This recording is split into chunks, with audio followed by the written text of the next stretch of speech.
Ooh, it's time for Buy, Sell, Hold Dynasty Quarterback Edition today on Operation Domination. Always subscribe to your favorite podcast app and make sure you go to YouTube and hit up the Fantasy Football Advice at FF Advice Net because Operation Domination starts now.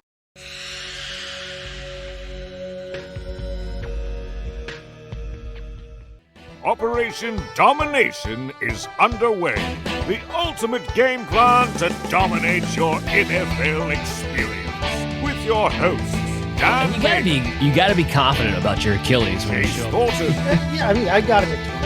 Chris Tired of Dowhouse, hearing about disappointments in fantasy in the sense. and Adam LaRue.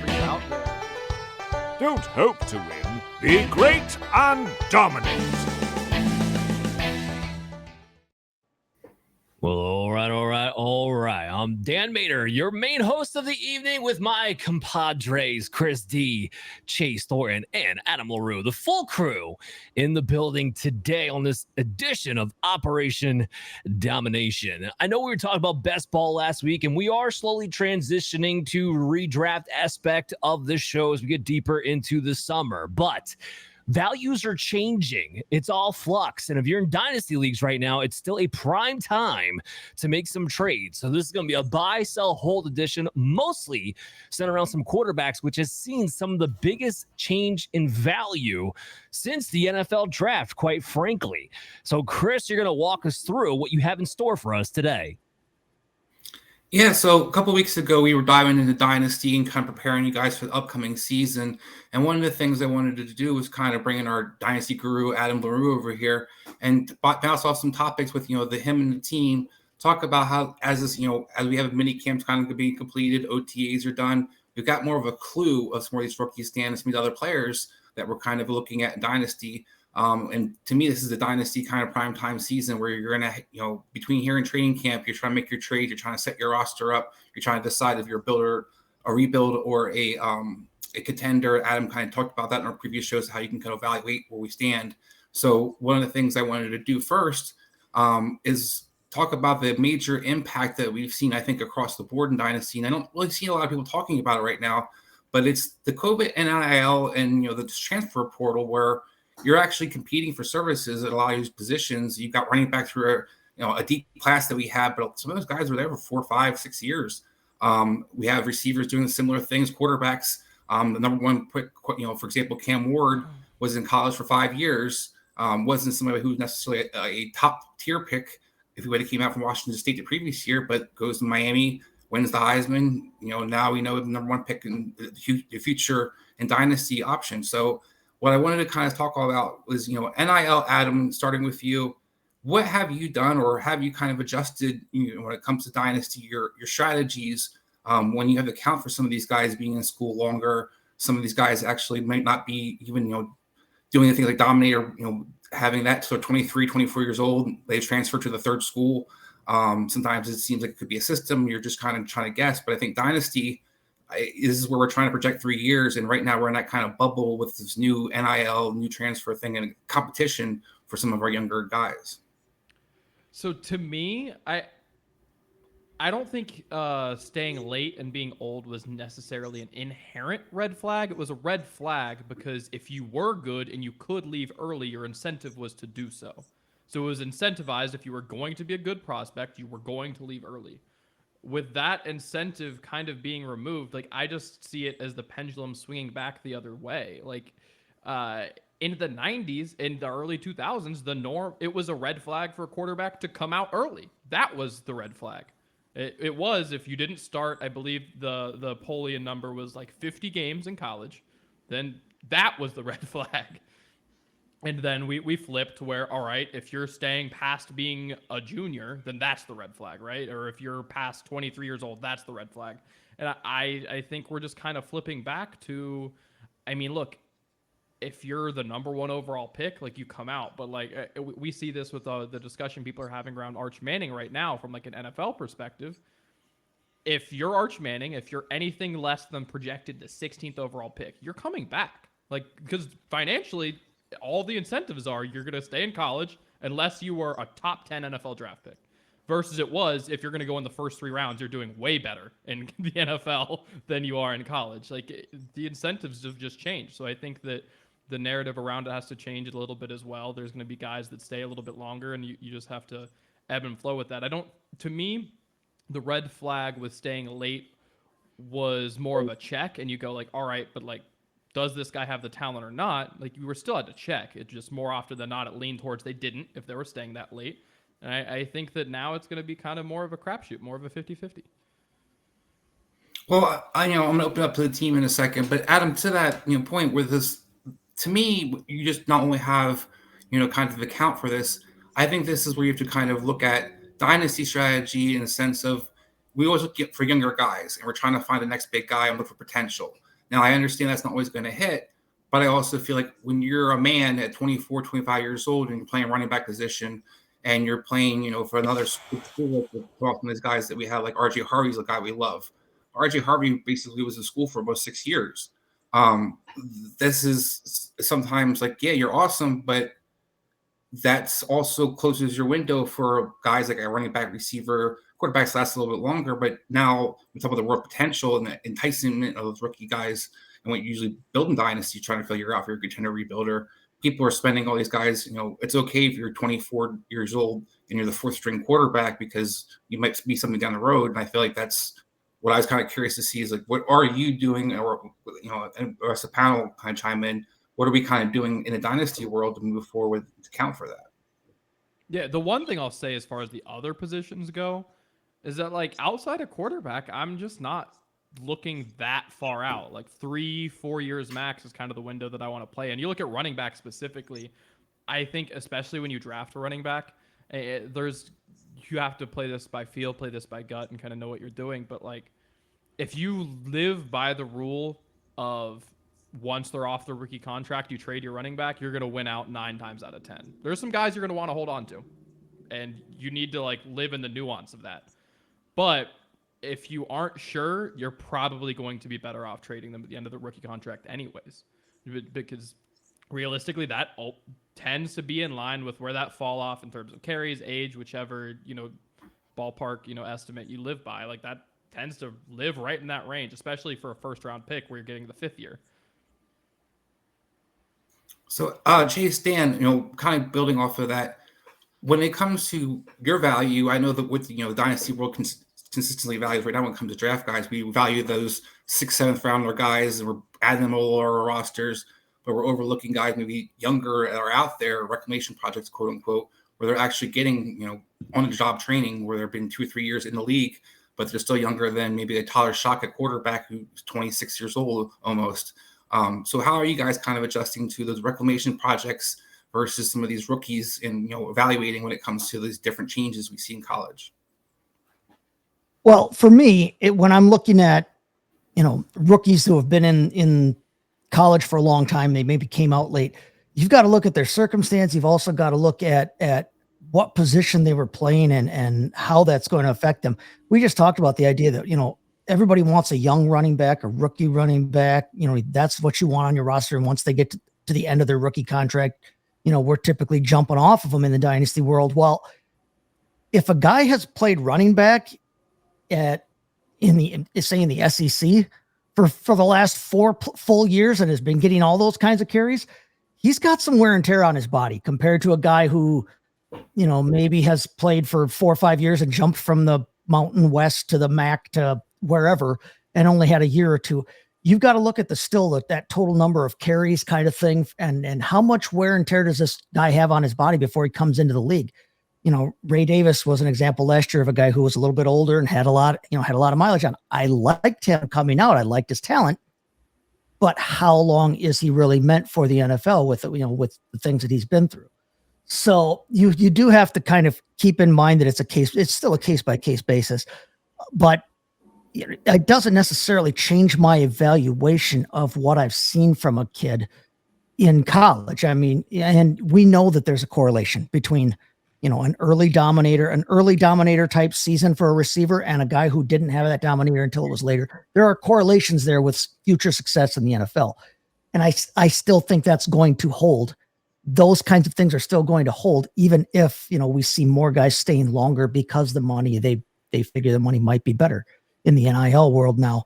It changes how it changes how you look at things, I guess. But for me, like I said, it's still not going to change my evaluations of a player as a prospect. It just might change when I have him available to me and if I want to take a shot at him long term or not. Well, Dan, to you, does it affect how you're building your roster? Because I think that's the key thing I want to dive into. When we're putting our rosters together, you have to kind of keep your eye on where you are now and where you're projecting down in the future. But a big part of that is usually that potential. This guy has this window that Adam talked about, but that guy going to some of these windows or even dominating different schools as they transfer from place to place to place, you might not see that dominator rating until they're 24 at their third school. So are you changing how you kind of approach when it comes to building your roster, like zigging and zagging? A lot of people are kind of always attracted to rookies, of course, but looking for some values out there or different things you might try to attack. Well, I mean, it's not just a case by case basis on the individual level. And Chris used the RJ Harvey example. That's somebody who dealt with a couple of injuries, was transitioning from quarterback to running back. So I think you can explain why like a guy like that would maybe be a little bit older by the time he came out and was really ready to flourish. Like from a running back standpoint, he's actually fairly young because he's only been playing the position for a couple of years, even though he's 24 years old. But from a position standpoint, it's different position by position along with the individual player. Like, look, when we had to deal with COVID the last few years, we're finally getting out of that now, but we had to deal with the fact that, look, these prospects for the most part were older. So we couldn't necessarily hold it against them because of that context. So you didn't really have to change your evaluation based on age. You just made it more focused. You almost took a page back from, Adam said, the 90s, early 2000s, where you were just more focused on the player's profile type and his competition level that he played at, not necessarily, okay, what's your age indication? When did you break out type of deal? Right? So you almost went back in time with that process that you had there. And for running back, I don't really care if you're older, because with running back position, you can hit the ground running much faster than any other position, wide receiver, tight end, or quarterback. It doesn't take you as long to get up to speed. On the flip side of that, I don't think it takes us as long to determine, okay, once they're in the NFL, if you're not hitting within the first 2 years, I can just move off of you because it's probably not going to happen. Maybe a spell here or there, but you're not going to be the lead guy. So I can hop on you, even if you're a little bit older, I can hop off of you much, much faster. For me, it does. The biggest thing is wide receiver, where it did not change as far as the new age of thinking, where I need to see an early breakout. And now that we're out of COVID, I'm going to be going back to that, because an early breakout for a wide receiver is much more predictive than any other position, because with wide receivers, it might take them a year or two in the NFL before they pop. You need to know what kind of player profile type you have. With tight ends, it goes even further, right? Because really, you can't evaluate the tight end until year 3, year 4 of the NFL before you know exactly what you have on your hands. So you're relying on draft capital essentially for that. You need the tight end to be younger as well, because you're getting 25, 26-year-old tight ends. Well, if I can't really truly know what you are until you're 29, 30, like that's an issue in dynasty leagues, even if you're going to age out a little bit more. With quarterbacks, I'm not interested in you if you're 25 years old. I'm just not, okay? Because you're a man amongst boys. You're processing on a whole other level than the rest of your competition around you. If you're a rookie at 25 or older, I'm just not interested in you. So that is another position. It's not as extreme as the wide receiver. Like, I think 23, 24, we're still okay territory. But it is a position that I care more about you coming out a little bit earlier. And of course, on the competition level that you are playing against as part of the evaluation as well. So like when we're looking at Tyler Shough, which we're going to talk about later on, so I don't want to give it away, but he's a very interesting prospect to me in the sense of, how do you play him dynasty wise? Because I'm not looking to keep him long term, even if he were to surprise us, let's say. But I'll save a little bit more of the notes for that. Well, and that's what I wanted to kind of see with the feedback from you all, were with that. I think, when you're looking, of course, we all value draft picks. We always kind of value the new toys.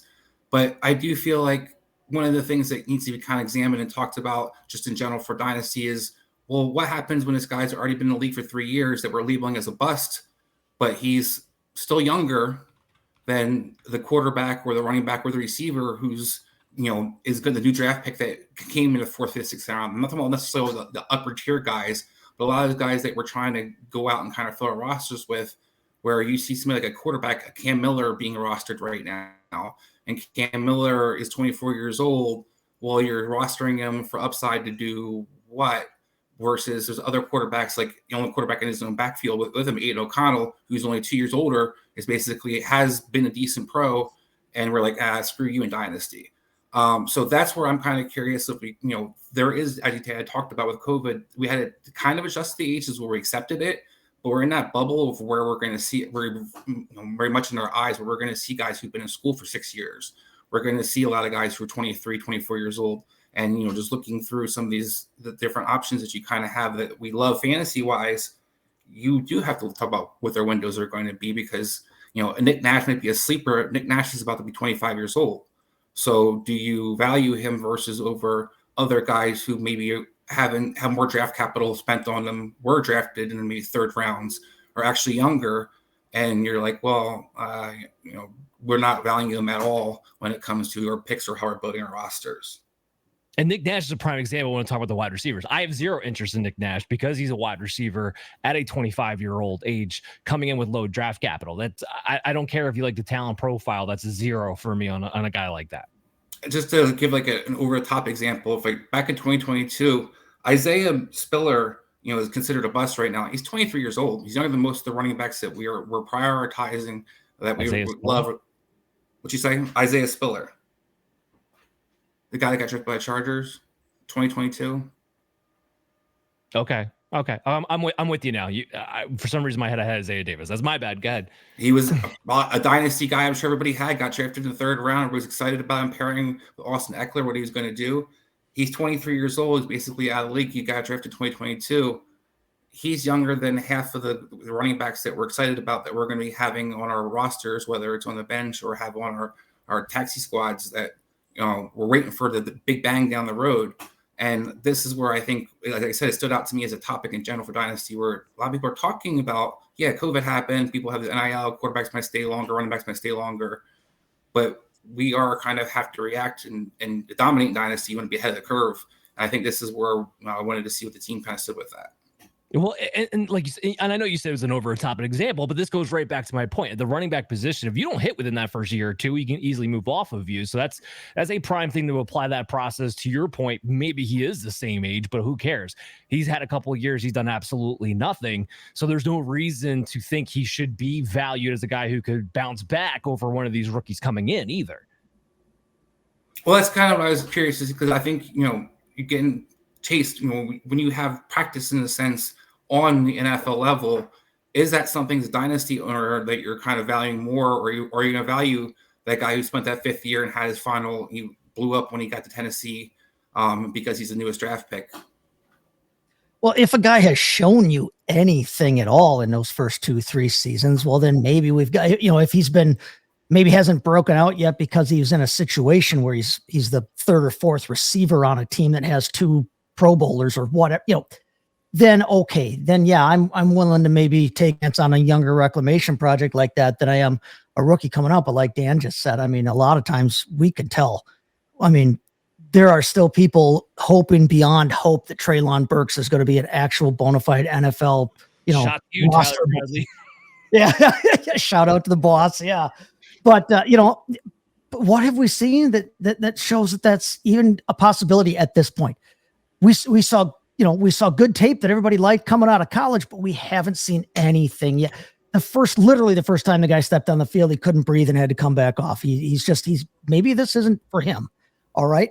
And that is a team that brought in a new quarterback. They've brought in some other receivers. They brought in Calvin. Now they drafted Aymanor and Restrepo. They brought in Restrepo. They brought in Chimere DK. They've got some young guys there right now. So do you continue to flounder around with Treylon Burks, or are you willing to say, you know what? I think Elic Aymanor might have him this year, and I'd rather take the shot on Aymanor coming into the league because he's an unknown quantity yet, whereas we know Treylon Burks is just going to Burks it up all over the place. I mean, it's to that point, confidence intervals, right? Like, not to nerd it up, but it literally is like, as your data set gets bigger, you become more confident on what it is. So Yes. if you've not been in the NFL, then my data is 0, and I'm guesstimating based on college data, which is a close approximation, but it's not the same. Once you're in the NFL for 3 years, I've got a good data set to pretty confidently, like, the NFL is probably right. Not 100%, especially for guys who have been hurt a lot early on or maybe benched or like a lot of regime changes. There is inaccuracies for sure, but like as the data set gets bigger, you get really confident that what they are is what they are. Like for something like that, let's go with Sean Tucker. Okay, the Tampa Bay's running back, Sean Tucker. He's younger than Ja'Cory Merritt-Crosby from Washington, the guy who didn't even play last year in college. Okay, 24 years old. Now, in dynasty-wise, and any trade thing, any form you guys talk about, everybody's going to value the rookie guy over him, over Tucker, who's going to be RB3, just like this guy's going to be an RB3 at best right now. We have nothing to say he should be anything more, but because he's coming out of college, we're like, yay, he's an unknown. Sean Tucker, when he played well. His coaching staff talks well about him. If he goes to a different team in a year or two when his contract runs out, he could be something versus, hey, I'm going to hang on to this guy and just draft somebody because you're the newest running back toy. Well, he could stay on that same team. And if Rachaad White leaves and he gets that Rachaad White role, Rachaad White was usable last year at times, despite what we had seen the last 2 years. In a case like that, though, we haven't seen a ton of him at this level, but we have at least seen Sean Tucker at this level. We did see him be successful last year in the right spot. I, for one, wasn't necessarily really big on Ja'Cory Crosby Merritt anyway. So, I mean, I'm going to take my prior evaluation of JCM and my prior evaluation or my current evaluation, what I know of Sean Tucker, and I'm going to compare the two. And I'm going to do that for any other circumstance as well. Like Adam said, if we have NFL data on the guy, we can probably, and kind of writing off of what Dan said earlier too, the NFL is probably right. If a dude hasn't played and done anything by the time he's 3-4 years in, you can reasonably guess that there's a good chance, unless he's been Jalen McMillan behind Emeka Ibuka and Mike Evans and using the same damn team we've been talking about. But unless there's a really extenuating circumstance, most times if a dude hasn't got it within a couple of years, you can move off of him for dynasty purposes. Dan, Baker Mayfield, Sam Darnold. I mean, to go down a list of reclamation quarterbacks that people are trying to get their hands on, the draft capital was high. It was a war number one people spent on. So he thought that NFL's right. Well, teams thought they were good enough to take their high picks. They continue to give them lives. Some of these guys will be a backup quarterback. Zach Wilson, for example, would be a backup quarterback, but he's considerably less valuable than Tyler Shough is in Dynasty if you're making any kind of move. So what are you looking at, Dan, and kind of with those guys and looking at some of these positions? Like I think it's happening more than people are kind of looking at, in the sense where go down a list of guys when you start looking at some of these rookies that we like and we're excited about that got drafted in the 6th, 7th round, and guys who got maybe Dominic Brown, for example, in Jacksonville. The 4th rounder didn't really do anything great in Washington, but might have more upside than Isaiah Naylor, for the Giants as their walk-on guy. Well, I mean, for the quarterback position, it is a little bit of a different animal. Now, I think what you did name there with Baker Mayfield and Sam Darnold are two anomalies. Like, I don't think that's going to be a common theme moving forward. But with the quarterback position, we do know that if you have a decent enough skill set, then the regime changes, the coaching scheme, the situations you find yourself in make a huge difference, more so than any other position than, wide receiver, running back, tight end. It affects the quarterback. The coaching affects quarterback more so than any other position out there, especially when it comes to fantasy football. So you do have, I think, a better chance of maybe hitting on that reclamation project. But let's not forget here, when Baker Mayfield and Sam Darnold on the Carolina Panthers, they weren't worth anything in Dynasty. Nothing. They were less value than Tyler Shough right now. What are you going to say? What is the common thread between Baker Mayfield, Zach Wilson, and Sam Darnold? It's inept organizations that had them to begin with. And in Mayfield and Darnold's case, it's them going to a second straight absolutely inept organization. So, I mean, yeah, if with quarterback, it's a different animal. You have to evaluate that differently. And there has to be some, you also want to hang on to that more because they last longer as players. And Dynasty, a lot of it tends to be super flex. Quarterbacks can be gold, even if they take a while, like Geno Smith or Sam Darnold. The other piece of it is with Baker, with Darnold, and even with Sean Tucker, they got flashes. Like, you look at Isaiah Spiller, there's no upside that I can look to and be like, okay, but at least he's done this. You look at Treylon Burks, same thing. There's nothing I can point to and be like, at least this happened. There's a silver lining that I can look to and be like, there's my North Star. This is what could be still. Baker won a playoff game for the Browns. Baker's rookie season, Baker's third season, we're good. Now seasons 2 and then the rest of Cleveland and then Carolina were bad. But there was good in the mix. And Darnold had a good season. That was in the mix. Well, okay, so to move on from that, and the quarterbacks in particular, what I'd like to kind of give us a chance to do is a little buy, sell, hold when it comes to these guys' value of quarterbacks at the end of the season. So if their present value, your buying is going to be better by the end of the season. If you're selling, you're looking like, hey, this is going to go down from anywhere from here, or you're holding it, they'll basically stay in the same area. I don't need to be exactly. So this guy, quarterback's QB 15, if he falls to 16 or 17, that to me is the same thing. It's you're looking for more the guys or their value is going to be significantly changed. And I think, for example, the quarterback that we saw significantly change this in his draft, and we're going to see dynasty wise, is Cam Ward. Cam Ward coming out last year would have been a completely different reacted to value dynasty wise, completely treated differently. But had a good year in Miami. So we're tanning what happened in college, and we're saying that showed me who he's going to be as a pro over some of these other guys. But starting with Cam Ward, what kind of value do you see Cam Ward? Is his value going to be better at the end of the season? Is it going to be worse at the end of the season, or is it going to run the same? I'll start with you, Dan. Well, I think it's hard to say. So honestly, right now, like if we're just doing it from the buy, sell, hold standpoint of Cam Ward, I'm selling him now. I'm not going to necessarily bet on it's going to be better when we get to the end of the season. So he's a guy I did have a first round grade on, but it was a late first round pick. And he's not a guy who has a ton of weapons, right? This is a bad offensive line. Calvin Ridley's his top star. Calvin Ridley's a fine wide receiver. He's not a star wide receiver. He's not necessarily a difference maker. And then you have a bunch of other day 3 rookies that you're kind of trying to fill in around that. So there's a lot of questions. I have more questions than not with Cam Ward. He's not a cheat code running a quarterback. He can run, he can move a little bit, but he's not going to do enough with his legs to overcome what some inefficiencies that are posing itself as far as the passing game goes. And then when you add in the fact that his value is along the lines of a Trevor Lawrence, a Baker Mayfield, a Breece Hall, a Jonathan Taylor, a mid-2026 first rounder, I would probably rather have any of those pieces than Cam Ward.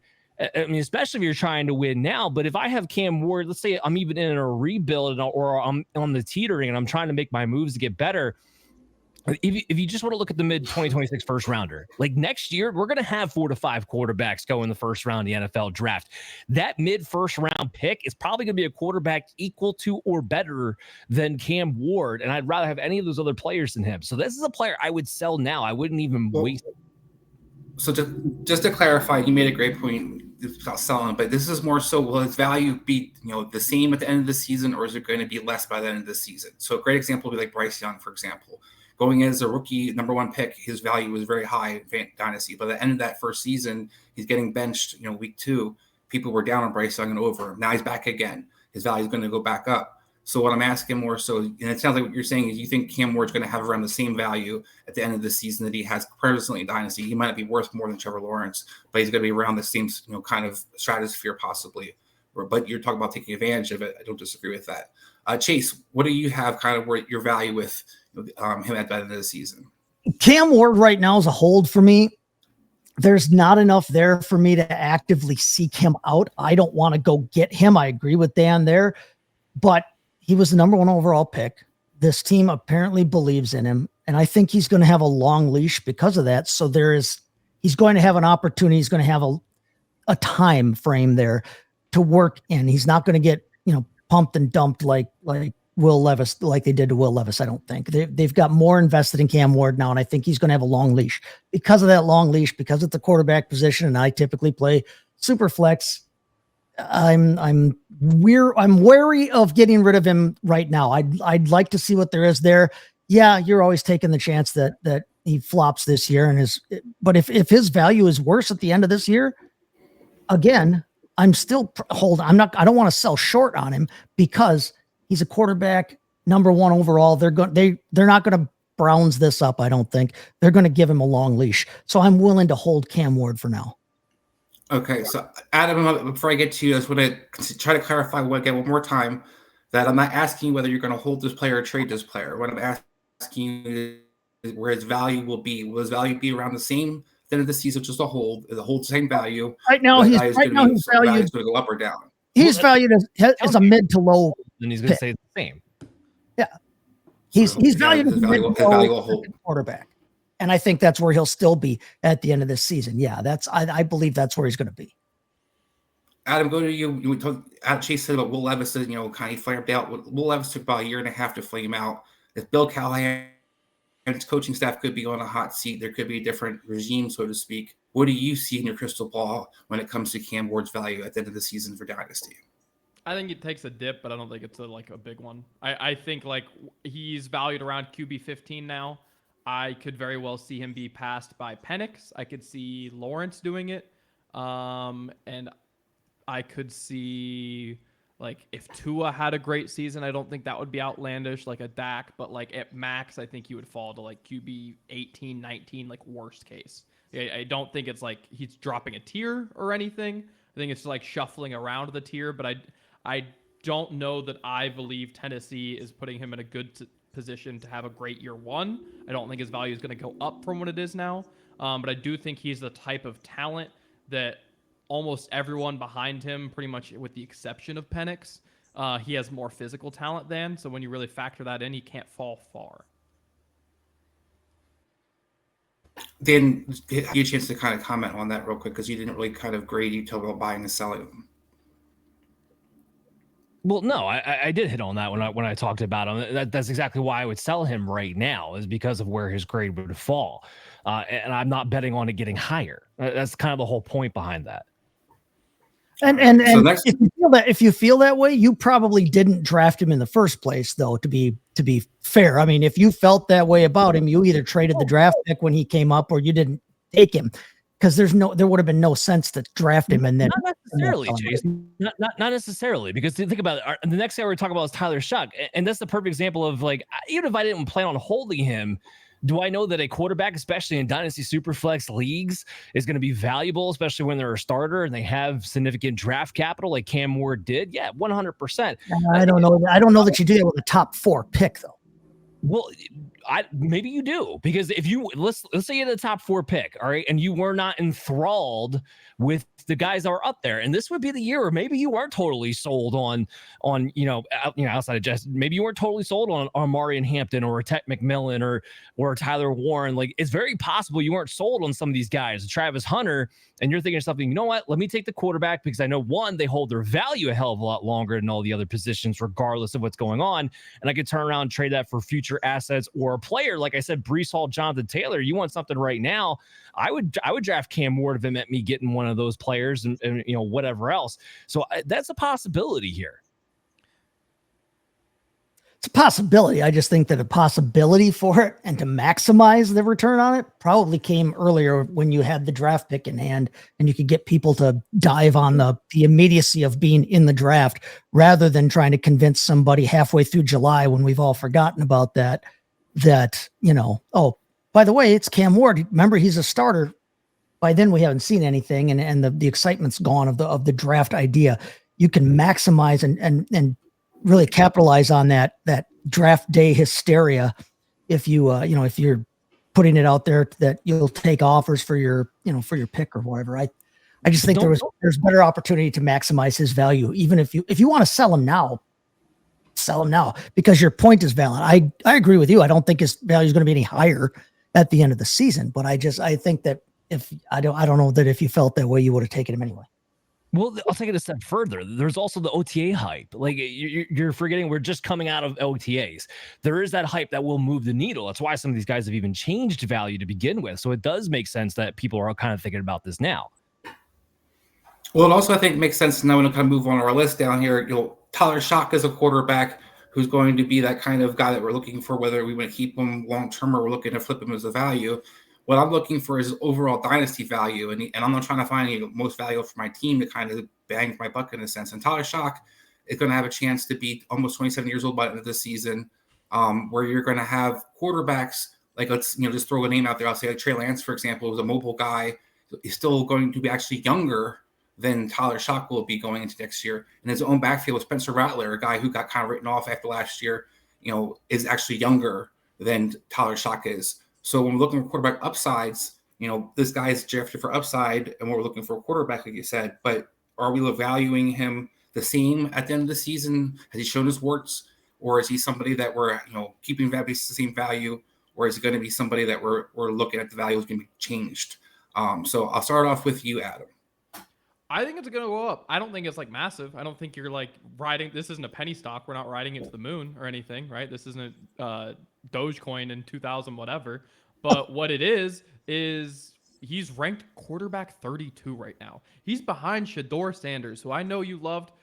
Shedeur went in the 4th. He's behind Jalen Milroe, who is not a year 1 starter. He went behind, that's where he is being valued currently. He's being valued behind Richardson, who there's a very good chance could be a backup next season. I like him. I don't think he will. And Cam Ward, by the way. Yeah, but who is? Oh, Richardson. Yeah, Richard. A lot of these guys are being valued. He's being valued behind guys who very well may not see the season or the field next season. He's being valued behind guys who are on death's door. He's right by Rodgers. He's in the Stafford tier, and I'd much rather have Stafford, but realistically, there's just a lot of room for him to gain ground. It's kind of like the opposite of what I said with Ward, where I just don't think he can lose much, just because he's towards the end of a tier anyways. There's just a lot of room for him to gain. I don't think he's going to break it past QB 24. That would be crazy. But can he become worth a mid-second? I think so. Well, I mean, Adam, it does affect you. Will Levis had 2 years. Will Levis going into last year Dynasty had value. By the end of the season, there is no value for Will Levis. You're trying to trade him in Dynasty. So it does change really quickly, and it can even be right off the bat, especially with different guys. Dan, what's your perspective on this? Well, I mean, just the other players besides quarterbacks, to Adam's point of where he's valued at, right now his trade value is around a Jonnu Smith, an Evan Ingram, a Deebo Samuel, Xavier Legette. So you're talking about 3 aging players who we're not even sure what they can be productive on, and a wide receiver that we're not sure is not a bust. And we already know is not going to be the top, wide receiver in his class because they drafted Tech McMillan, right? And then when you add in the fact that, look, I don't think Shough is going to light the league on fire by any means. But you do have a good track record with Kellen Moore. He's only had 1 year since 2019 to be a play caller to not have a quarterback finish in the top 12, right? And that was back in 2022 with Dak Prescott. So you have a lot of reasons to believe his value will be higher later on. So he would definitely be a hold for me, because I'm going to bet on that his value will be more than what it is right now. All right. So, Chase, do you think his value will go up, down, or hold the same? Yeah, he was one of the hardest ones for me to make a decision on in terms of internally. What is this a guy? Would I be going after him? Would I be trying to get rid of him? I'm willing to hold on to him too, because I do think that he can have a little bit more value at the end of the season if he wins that starting job. Hey, I mean, he's got some guys to play with, some guys to throw to. He's, like we said, the coaching makes a difference, and with Kellen Moore there, I like that idea. I think he has every opportunity to actually raise his stock. And if he raises that stock at all, again, quarterbacks are currency. I'm willing to take a bet on that and hold. I'm not willing to go out and give a bunch to go get him. But if I already had him, if I came away from my draft with him, I'll listen to anybody's offer. But I'm willing to hold on to him unless I get blown out of the water. Having said that, Dan mentioned it earlier in the show. It's a game of hot potato. I don't want to be the last one with Tyler Shough. No. Right. Music. So,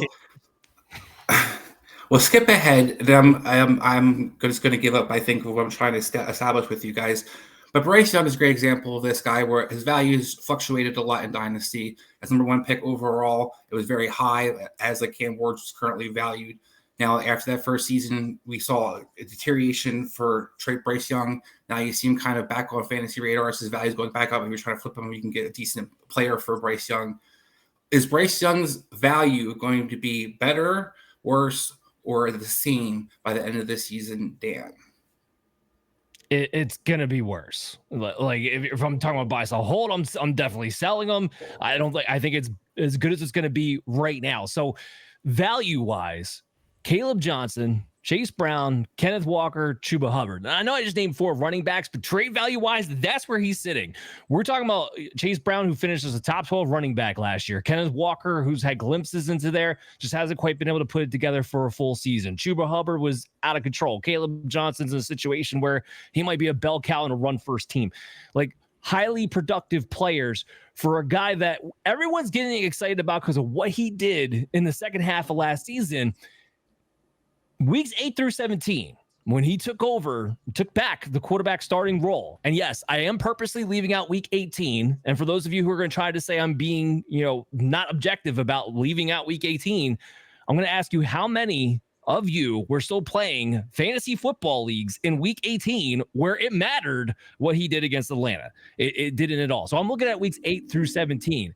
He was still the quarterback 19 during that stretch. Am I getting super excited by the guy who barely got inside the top 24, would only be relevant in super flex leagues because you still would not have played him in a shortened sample size? When the larger sample size of his career, quarterback 43, that's the larger, and that's as a starter. So think about that. Quarterback 43, and the guy was a starter. Okay, so we're talking about him being as a mid-level backup on an NFL process. Like, I am not going to sit here and get super excited about Bryce Young. When you look at him play, are you really going to tell me that he looks like a guy who could throw 30-plus touchdowns for you? Because, again, that's the barometer you need to do if you're a pocket passer to get into the top 12, right? He ain't going to run enough. He's rushing around like 250 yards each season. He's not going to run enough to make up for that fact. So I don't know what Bryce Young brings to the table, why he's skyrocketing the way that he is. But if I can get any one of these players right now, I'm making that deal. His value is definitely as high as it's ever going to be right now. Chase, how about yourself? I don't know. I'm torn on Bryce Young again because he is young. He's very 23. young. Yeah. That's why I'm asking this question. Like, this is what I'm trying to get at. Young. And this is a team that like I said, I like what they're trying to do there with him. Finally, I like something that Carolina's trying to do there. They return all 5 of their starting linemen from last year. This was a very good offensive line last year. It was the highest paid offensive line in the league. They are trying to protect him and give him what he needs to succeed. They brought in Xavier Legette. They drafted Ted McMillan this year. They brought in Jatavian Sanders last year. They are trying to do what you need to do to surround. They drafted Jonathan Brooks. His injury sucked, but Chuba Hubbard kind of had a little bit of a career renaissance here. I like what they're trying to do with him. And I think that, the second half of the season, Dan, I agree with you that fantasy purposes, yeah, week 18 was meaningless, but in your evaluation of what the guy's capable of, I mean, he tore up a bad team. But he still tore up a first ranked defense. What's that? That's 31st ranked defense with zero. He tore up a bad team, in like history. He did it. And over the last half of last season, I know, okay, week 18, if you throw that out, but either way, in his first 6 games, 3 touchdowns, 6 interceptions. He looked terrible. He really did. But those last 8 weeks, he had 12 touchdowns total to 3 interceptions. And he ran for 5 touchdowns in those 8 games too. So no, he's not going to run for 780 yards like a guy like Fields can do, or even Daniel Jones, for crying out loud, if they gave him a starting position again, could possibly do. He's not going to give you that. But I think he showed that there's still enough here to, hold the jury out on the overall bust yet. And because of that, and because people, you have to know the owner that has him. If the owner that has him is down on him because, he didn't pan out to be a number 1 overall type guy, see if you can get him low. He's a quarterback. And if he can play, if the second half of last season is who this guy can become, I'm willing to hold on that. I don't want to just dump him off right away. If I get a great offer, but so that rule with anybody though. Your rule with anybody should be, if you get a good enough offer, everybody should be for sale. I don't think that's reality, Chase. What I'm getting more at is his reality moves where if I tried to acquire Bryce Young after week 3 last year, I would have paid one price. I'm paying a completely different price for the same guy. Has the same draft capital, has the same thing he did on tape. And you talk about the end of the season, how it ends. Okay, we've seen inflation happens. Well, a guy that we've seen, the value go up, for example, for a guy, Bo Nix is the next guy I want to move on to. Bo Nix's value, if you were drafting him Dynasty last year or trying to flip him for anything, you weren't getting a whole lot. Now, this year, I believe QB8 was one of those guys' his values off the chain. I can flip him for all kinds of value out there.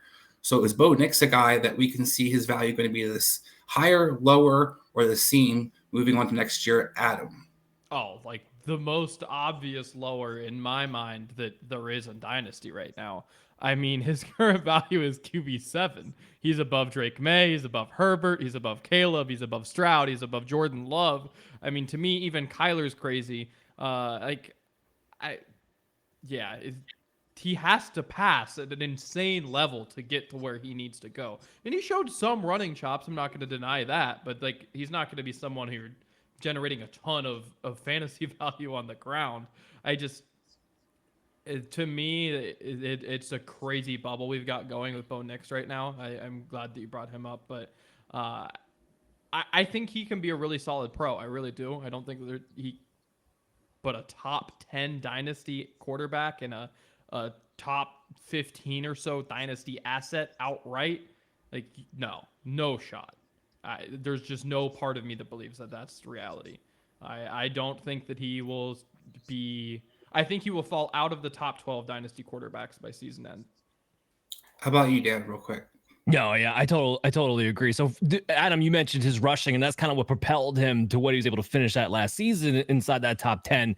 And he was 430 yards and 4 touchdowns. Well, based on where he rushed, how much he rushed, the situations he rushed in, I mean, his expected fantasy points just as a rusher per game were 2.9. He wound up finishing with an average of 3.9. So we're expecting at least, even if he ran the same way he did last year, a full point less just based on the rushing on a per game basis. And he did not get rid of the whole you're a check down quarterback. Okay. 30th in yards per attempt, 27th in air yards thrown last season. This is an offense that did not get much better. You signed Evan Ingram. I like RJ Harvey, but you're still depending on Cortland Sutton, who's a fine receiver, to be the lead offense. It's a slow-paced offense, a team that's going to be leaning on their defense to win games and offense to control the ball. There's not a lot of explosion here. So if he's not uber efficient in the red zone like he was a year ago, this is a guy who could fall out very, very easily. Yeah, a guy who did fall out very, very easily after a couple of bad start to his career into seasons is Zach Wilson. Zach Wilson is definitely a guy that people are not interested in Dynasty, even though he's backing up one of the quarterbacks who gets hurt the most. Isn't a guy that people are making moves to try to acquire necessarily as a sleeper to have on their bench. But one of the guys they do have on their bench, and it's up to 2-4 question right now, is Riley Leonard. Riley Leonard is a guy that people are excited about, 24 years old. Didn't really show you a lot in Notre Dame, but we have an upside as a QB3 on the Colts president, drafted in the 6th round, who's a guy that you can probably get some value. He's definitely on rosters versus Zach Wilson moving forward. So those two players, where do you see their values at the end of the season? We'll start off with you, Chase. Yeah, I think both of them are worse by the end of the season. I really do. I'm not. I think we've had enough of a book on Zach Wilson that people have made up their minds about him. He may end up playing quite a bit this year if Tua gets hurt again, but I still don't see him, I don't see him changing everybody's mind on himself. I would sell him right now. I'd be trying to convince somebody, that he's basically the same age as Shough. He's different age than Shough by just a couple months. He's been a starter before. You got to convince that person that the Jets were the problem all along, and you've got a long and storied history to point to in that regard. So I'm trying to convince somebody with Zach Wilson. I don't know that you're going to get a ton for him. Riley Leonard, you might be able to capitalize on people's excitement. Again, you're trying to convince somebody that he's the long-term answer, and Danny Dimes and Richardson are both cooked. But I wasn't a big fan of Riley Leonard coming into the draft process, coming out of the draft process. I'm still not a giant fan of him, even with the mess that is that Colts quarterback room. So I think both of them, I'd be getting rid of right now because I don't think their value goes up this season. Adam. I think that there is a chance for Zach Wilson's to improve, but I think that's more of a testament to where it lives right now than to where I think it'll go. I don't know that I'm necessarily keeping him on my roster to sell him. I'm not holding him, but I do think his value will improve. I just don't know that it is necessarily worth the roster spot. And I say that to say He's currently QB 54. That's what I have him listed as.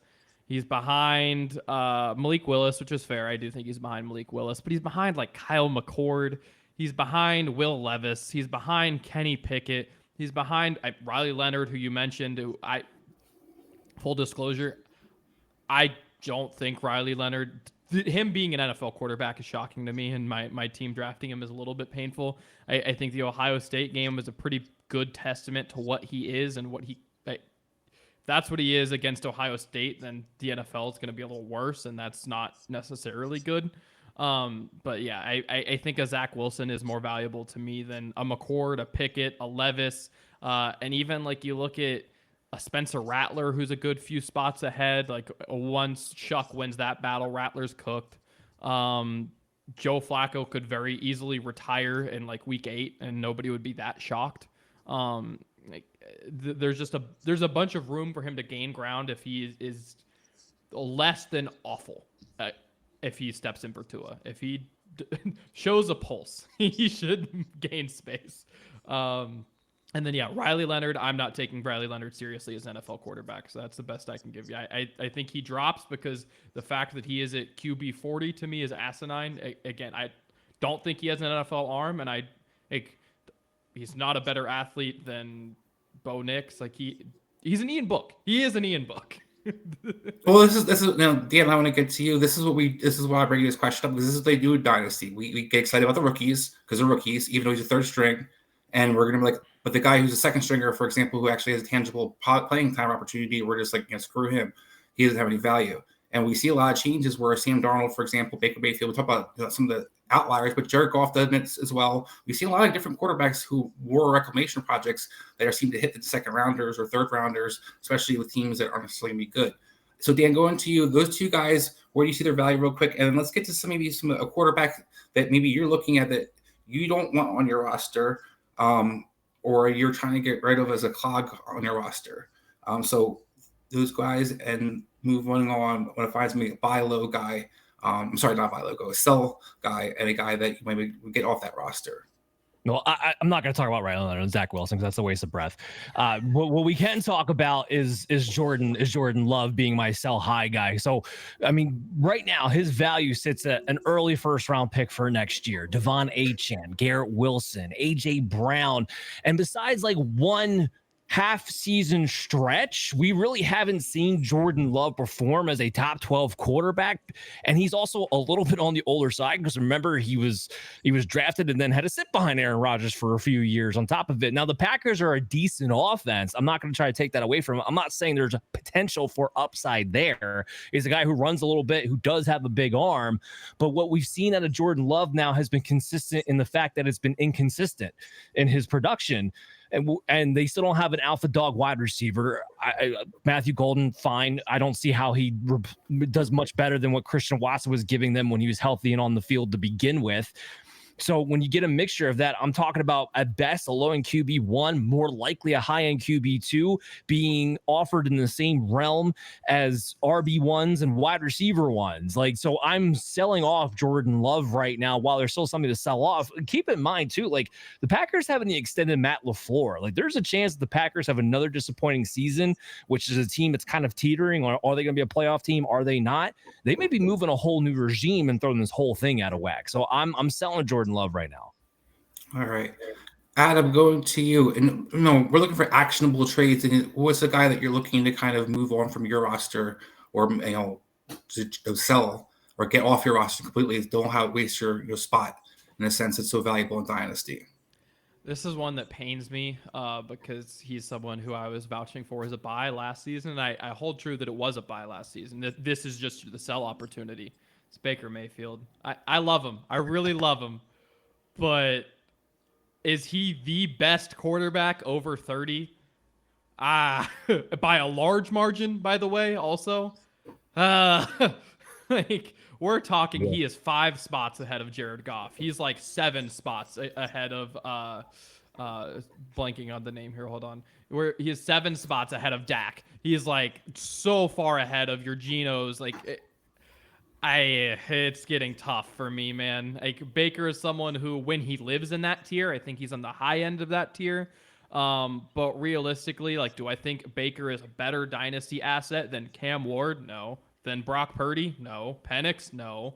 Like, if he sat right next to Jared Goff, I'd love to hold him, but he doesn't right now, and that makes him a sell to me. So he's someone who I just think the value has gone too far in the other direction, especially with the OC leaving. And I like the new OC. I think it's going to be good. I think they'll be fine.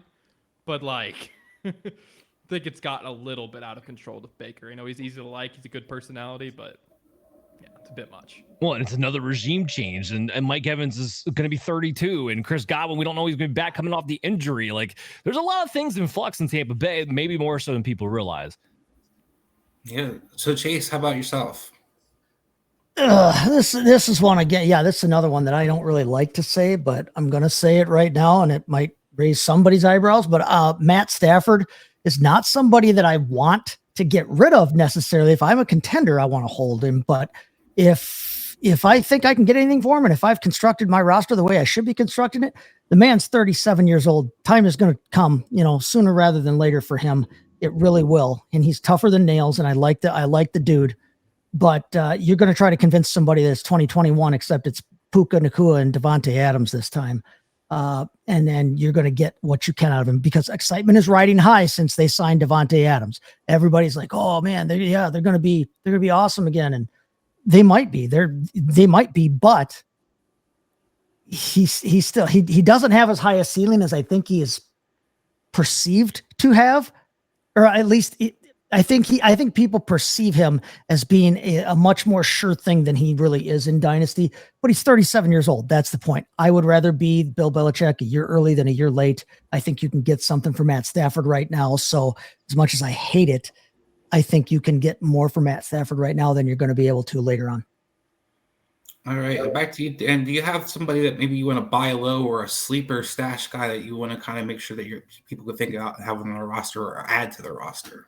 Well, Adam kind of mentioned him in an innuendo way, but Dak Prescott is somebody who's extremely undervalued right now. Like he's even undervalued by the Cowboys base. Like, if you actually listen to like NFL radio talk shows right now, there you have fans calling up saying, we love Dak Prescott, but he's an inaccurate quarterback who doesn't throw a great leading ball. Like even his own fan base is like turning on to the guy, and they just got the best weapon they've had since Amari Cooper, the best wide receiver duo since Amari Cooper and CeeDee Lamb, with George Pickens now over there with Lamb. Like, I'm not thrilled with the coaching staff. I get it, but the running back is still a disaster. Like, this is still going to have to be a pass first team and a defense that is still going to be hit or miss, especially depending upon what happens with Micah Parsons here. Like, there's not going to be a defense that's going to be stout. Like, they're going to have to put up some points. I do think we're going to have a fair number of shootouts. Remember, Dak Prescott is only 2 years removed from being the quarterback 3 overall. That's what he was in 2023. And now he gets an added weapon with Pickens to that. His value is like hanging around like a late first for next year. DK Metcalf, Jalen Waddle. If I could trade Jalen Waddle, DK Metcalf in Dynasty right now, I'm doing it. I don't care that Dak Prescott is on the north side of 30 when quarterbacks more times than not are last till 36, 37. We still could have another 5 years of prime Dak potentially here with these weapons. So I am gladly doing that. That is something I'm definitely buying on. People are way too low, acting like Dak Prescott is a low-end QB2 right now. It's insane. Chase, do you have a buy low or somebody that you have on your radar that a stash player? Yeah, a stash player. And I think last year proved that this guy can be a good stash player, even though it didn't necessarily directly involve him. Sam Howell is only 24 years old right now. And if anything happens with J.J. McCarthy's knee again, if he has a setback with that, or if he falls flat on his face and proves he can't be an NFL quarterback, Sam Howell is actually the veteran presence in that quarterback room, as weird as that sounds right now. And he was a usable fantasy asset just 2 years ago when he was starting in Washington. He's got great weapons around him this year. If you made that same move last season to go get Sam Darnold when nobody thought he was going to be any good, you could have sold Sam Darnold, and you can still sell Sam Darnold now for a lot more than you had to pick him up for last preseason. If you pick up Sam Howell right now, you can probably get him for just about free. And he's got that opportunity where if something happens with McCarthy and he gets the start, you can sell him mid-season or maybe even after the season. He could find himself on the Sam Darnold plan way earlier in his career than Sammy got to be on that plan. So Sam Howell somebody that I'm looking at, stashing on my roster because it could be a sneaky move later on. I like that one because you see people like Will Howard, people have on their roster about the same age, but a guy that doesn't have necessarily nearly the firepower around him. Adam, how about yourself? For me, it's Justin Fields. I would like to get into the Justin Fields investment again. I held on to him when he got benched where I had him because I just didn't seem worth it to get rid of him. But he is someone who, even at his current price, I'm willing to buy. I'm willing to get back and invested. He's someone who I could easily see entering the Kyler tier of player. I mean, we've seen Kyler throw in the teens and low 20s of touchdowns a billion times and stay QB 13. And why Justin Fields can't be in the same ballpark, I think it's very possible for him. So, Dan? Are we on the running backs? I guess I gave my quarterback already. Oh, that was your buy. Yeah, my buy was Dak. Yeah, 100%. I liked the Dak Prescott. That's right. That's a great point. I think you made talk about a guy who's only 31 years old, has more firepower around him than he's had a long time. A good offensive line, getting paid $60 million. He ain't going anywhere anytime soon. So I do think that's a great point you kind of bring. And that was the part of the discussion I wanted to get into, guys. These guys were looking for some of the guys that we want to roster moving forward. I think Chase, you hit some of the guys I had in my head of roster cloggers. Look at people like you're still rostering Tommy DeVito, you're still rostering Cam Miller, or those kinds of guys, even Raleigh Leonard. I think you should go look at a Sam Howell, go look at some of the younger quarterbacks, maybe back it up on a better team that actually have a chance to play and maybe shine, which we see how it kind of helps with some of these reclamation projects and ones that rebuilding the value like we saw for Sam Darnold. No, I like it. That was great stuff. So we'll be back next week. We got off-season offensive observations. So we'll get into some discussions next week, and not necessarily we'll talk about players, obviously, but we're going to talk about more about concepts than anything else. I'm assuming Chris will have something up his sleeve for that. Yeah, what we're going to talk about is we kind of predicted in our crystal balls last year. Take a quick look back, and then what we're going to kind of see as training camp is the next thing that's moving forward to. What we kind of see some of those guys, what they're going to be moving forward, and some of the discussions that come with the new changes that happened this past offseason. Absolutely love it. So make sure you're subscribing to Operation Domination on the Fantasy Football Advice YouTube channel at FF Advice. Make sure you download us on your favorite podcast app, wherever you listen to your podcasts. And guys, we'll see you next week.